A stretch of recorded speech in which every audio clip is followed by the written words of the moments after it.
Welcome back to Our Community. Susie Thomas with Kelly Williams, the prodigal son. Just such a walking testimony. I always love talking with you. It's just always amazing to hear what you have to say. Oh, gosh, and here we go with we're going to smile right here and have a little photo taken. Hi there. So thanks for staying with us while we took our picture. Prodigal Son, your music comes from where? What's your process? Do you sit down? Do you get inspired and say, oh, that was good, I'm going to write that down? Are you constantly writing music in your head, or do you have a lot of discipline and you sit yourself down in the morning and say, today I'm going to write a song? How's it work for you? When I first started writing music, that was the whole process. I got an idea. Oh, write this song. Write a song. Write another song, inspired by this to write a song, inspired by that to write a song. But now, it doesn't work the same way for me. Mm-hmm. I literally have to feel it. Like, I have to feel it. Mm-hmm. Like the last song I wrote called Reverse, it's on a project that we just released, and it's just what I felt. It's a song called Reverse, and it talks about the guys who's in the prison system and how much we as people and your children need you more than anything. Mm-hmm. And more than the streets do. And I looked at the video today. Like, we shot the video in the old Mansfield prison, and I shot the video. Wow. And it was in August. And I looked at the numbers. Shawshank Redemption was made there, yeah. And I love that movie too. Uh-huh. And I remember watching. I was like, oh man, I want to visit that. And didn't realize that Mansfield prison was there. So I did a show at Richland prison a couple months in August, and we went over there for a tour. And I said, I want to shoot a video here. And so we did it that same day. And I looked at the numbers today. It was close to like 17,200, and wow. and it's just a song. It's not a Christian song. It's not a mainstream. It's just a song. And I'm talking to these guys about what they need to do, to change their lives. And then from that, I'm now working with the Canton Police Department on going to the prisons, and talk to those prisoners who is going to be released within the next 90 days. It always means more when it's someone who can say, more. I've been in your shoes. I've been in your shoes. And what's their response to that? Because you walk in looking so clean cut, and it's and young, and you couldn't have possibly had all these experiences. Right? What's their reaction to you? Like, really? How old are you? You went through what? Yeah. And then they always ask me if I know some people, and the people that they ask me is people I usually hung out with and did the same exact things that they're in there for, or that person is dead now, and yeah. So you've got to inspire them. Yeah, Kelly. that's what I'm glad you said that, inspiration. Last year around this same time, I was like, man, God, I just want to inspire people. No matter where I am, how I meet them, I want our connection in some kind of way to be an inspiration to them. I just want people to say, if he can do it, I can do it. So in that, I feel like my life has to continue going higher, because from where I come from, born addicted to crack cocaine, no one's going to believe, okay, this is you right now. You've been to prison. You've done this in gangs, and now you're doing this. Come on. I mean, that's a story that is just surreal to some people unless they've actually lived it. So I'm just grateful and excited that I get to tell my story for real to real life people. And it means more to me than just putting it on the record and people maybe buying it. Because at that time, it makes me feel like I'm tired of competing for record sales. Right. Because it's like I'm tired of competing for people to understand that what I'm talking about is real. I don't want to compete against another Christian artist if my music is better than his or hers. At this point, I really don't care. Honestly, I really do not care. But God's got something to do through you. Yes. He will do it. That's my realization. Yes. I actually don't care. Compare the two. I'm going to use the word highs. Compare the two highs. There is definitely a high when you are filled with the Holy Spirit, and just in his groove and doing what his purpose is for you. That's a very uplifting high feeling. Yeah. Compare that to the maybe the high that is acquired through drugs. That's one of those kind of fake highs. Compare those two. Man, getting high on drugs. Well, I never did anything past marijuana. But I've seen people. But for me, my experience, getting high compared to that feeling of spirit high. Spirit high for me is just natural. It's kinetic. I don't have to make it. I don't have to create it. I don't have to do something specific in order to attain it. It's just something that just happens kinetically with the things that I'm involved in. And you know when it's that connection, because for me, you know, God is like, do this. And I'm like, and I do it. And then I get fulfillment from it. And it's not always fulfillment from, you know, something monetary or a gift. It's just a feeling that I just have. A high feeling, and it lasts forever. And I just want more of it. I want to keep chasing it. I want to relive those moments. When you get high, sometimes you don't want to relive those moments. And it's not an everlasting high either. It comes and goes. People can break that high. You know, you could be sitting on the couch and, you know, your zone, and someone comes in screaming and yelling, now your high is broken. But that spiritual high, someone can come in screaming and yelling, and then it doesn't bother you. Because you're happy within. It's a happiness that comes from within that you have to find for yourself with God. It's a relationship, personal relationship that everyone says it is, and it is. But the relationship first has to begin with you, of knowing who you are and what it is that you want to do as a person. And then God just, he's like, I have everything you need, and he gives you this blueprint, and it's up to us to follow this blueprint. And I feel like when we're on the blueprint, we're excited things are happening or may not be happening, but we're happy. And then we do something else and we get this discontentment within us. I believe at that point we're starting to step off of the path, because maybe we want to take another route to get around something, or because we don't want to go through it. And that's when we get that so it's kind of like riding on a smooth road, right? And you get traffic. That's the situation that happened in our life. So we like, I'm going to take another route. So you go off-road, right? When you get off-road, you don't know what's going to happen. You have nobody out there to protect you. Your GPS might not work. AAA might not find you. You might get a flat tire. Then you got to find your way back to the road. And when you get back to the road, it still might be a traffic jam. So you got to wait anyway. So you did all that for nothing. That's a great analogy. It's kind of like God has this real for us. And then the enemy always comes along with this counterfeit that he tries to make it feel like the real, but it's not. It's the counterfeit. And how cool that you are able to go to these young people and serve as a mentor through your music and say just those kinds of things like you just told me just there about the road. And they relate to it. And they respect it. I work with a program called Tikva, and I work with their junior high boys during the week. I started this new program with them. It's called A Right Now Life.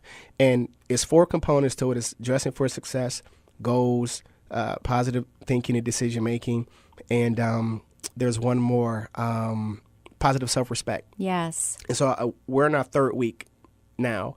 And I had a conversation with one of the leaders over there. She texted me. She said, we took one of the kids over to a fundraiser the other day, and we asked them what was the best part about Tikva. And he said, the program that we do with Mr. Kelly. That's what they call me. And when I look back and I see him in class, he's the one that's kind of like laid back. You don't know if he's paying attention or not. But he's paying attention, and he quoted back to her things that I've said. So things like that is like, man, it's exciting. You never know. You never know. Never know. Through. So how old are these young people that you're working with? Let's say just in total ages 8 to approximately 19. So how cool if they can be learning things the easy way rather than the hard way. Are you getting to them early enough that they can learn the easy way and not have to go through everything? You mean like musically or just life period? Life period. I wish I could get some of them at birth. Because, at birth is when everything starts to be, programmed into you. And sometimes by the time you get to 8, 9, 10 in these days, you kind of got your mind made up about how life is, depending on what kind of household you come from. Young. Oh, my gosh. I mean, I have some kids who come from single-parent homes, and, without putting names out, we leave programming and they go home by themselves until for at least another hour. So they come over to this after school program to eat, and and I know they're coming to eat, because when it's time to do something else, they kind of just doing anything else. But I know that they're coming to eat, and then when it's time for them to leave, they don't want to go home. And one day I was like, well, why don't you want to go home? Ain't nobody there. We don't got nothing to eat. Ain't nothing to do. Da, da, da, da. I was just like, man. Yeah. And that was me as a kid. And that's why I work so hard that my children don't have to experience those things. And I know that I can work as hard as I want to, and it can still happen. That's why I literally listen and be like, God, what you need me to do today? I literally live like that. I mean, because these interviews can't happen if I just called you and was like, hey, can we get an interview next week? And you'd be like, well, I got to check my schedule. I don't know. And it might not happen. But you called me without me asking. So, Yep. so that's how I know it's supposed to be happening. Well, here's why I called you, too, because you are up for some kind of an award competition. We've got to get your name up there. We need you to win this. We do. Yes. So tell us how we can help you. What is it, first of all? What are you up for? Well, in the Christian music industry, there's two big awards. There is the Stellar Awards, and then there's the Dove Awards. And I'm up for a Stellar Award. Yay. Stellar Awards is like, our gospel Grammy, so to say. Yes. And, it's pretty. I've been up for different Stellars, for some different times. And, sometimes I'm like, I remember one year I was in a category, I was against like Lecrae and some other guys. And I was like, he was really, I was like, he's really pushing. I was like, he's going to win that. I know that, he was just doing a whole lot. And then a couple years down, I was up one against kind of project I had. It was second round Grammys, and it was against Kirk Franklin and some other guys. And I was like, I don't even have a major deal, but I'm doing the exact same things these guys are doing. How is this possible? That's cool. It bugged me out. But we're up for the Stellar Award, man. We in the first round, and I am up for Youth Project of the Year. And with Youth Project of the Year, it is a project that all the performers have to be the ages of 18 and under. And so when I looked at it, I studied this thing for 2 years. I studied this ballot for 2 years. And I kept looking and looking. And I was like, something is wrong. Like, I'm in this, but I'm not in there. Why is this not clicking for me? And then last year, God was like, I need to do a youth project. I was like, a youth project? I don't even have no youth to do. The academy wasn't formed yet. Yeah. But I didn't know it was coming. And he was like, I need you to do it. I need you to start this summer. I was like, whatever. So I got a call maybe like a week or two later from Calvary Missions. And they said, hey, we want to do a music program this summer. You got any ideas? Of course I have an idea. This is me you're talking to. So I go down there and I present the idea to them, and then they put it in writing, and they presented it to somebody else. And like a couple of days later, it was like, hey, when you want to start the program? Awesome. And I was like, oh my God, it really happened. Yeah. And so then I got with some other artists I was working with through my other academy, and we just came together, man, and created this album. And it's called Gibbs Avenue. Gibbs Avenue. Yes. Oh, based on the street in Canton? Yeah. There you go. And there's a reason for it. Yeah, and what is that reason? Well, one of my students, she was hit by a stray bullet this past summer. Oh, on Gibbs and 14th, there was a lot of gang violence happening. And she was walking a friend home. And she said they made a stop at a friend's house. And they was all outside on the porch, and everyone was, talking. Mm-hmm. Car pulled up, started shooting. Boom, boom, boom. Oh, she said she ran, and she dove. And when she dove, the bullet hit her in the leg. And she said if she wouldn't have dove, it would have hit her in the chest.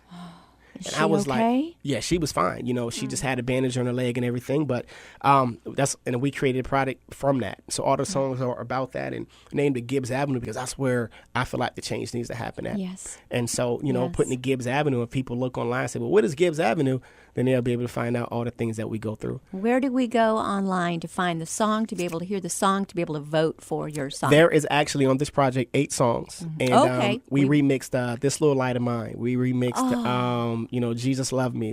And then we created 5 new ones that are just original songs. Where do we find? So do we vote for the entire project, the whole Gibbs Avenue project? Yes, and how it happens is you go to, right now the first round is from November 1st to November 27th, which ended last week. Yes. And that was for the Academy members to vote. Okay. So now the second round is for the public. So that happens from December. That's us. Yes, that's you guys. Okay. So I need you guys for 21 full days. Okay, you're going to hear a in. lot of me. So from December 8th through December the 29th is when the public can go to thestellarawards.com. thestellarawards.com. Yes. And starting in 3 days. So mark it on your calendar. Yep. Okay. So thestellarawards.com. We look up Prodigal Son. Well, no, on the homepage, Okay. there should be a couple tabs, and it says ballot. Ballot. Yeah, it could be Click artist on ballot, something of that sort. All right. And so the whole list of all these categories are going to come up. We're going to go down to category. Well, it should remain the same. We're going to go down to category 25. All right. Which is Youth Project of the Year. Youth Project of the Year. Yes. All right. And the album is called Gibbs Avenue. Gibbs Avenue. I'm writing this down as you say. Okay. And we named the group The Children Speak. The Children Speak. Yes. Who are the children? Who's the group that sings with you?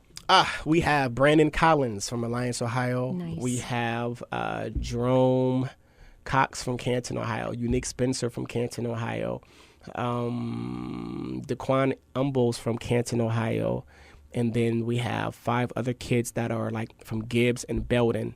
And sorry, but I can't remember their names. That's okay, because we're out of time anyway. So we want to make sure we do this. The Stellar Award, Yes. awards.com.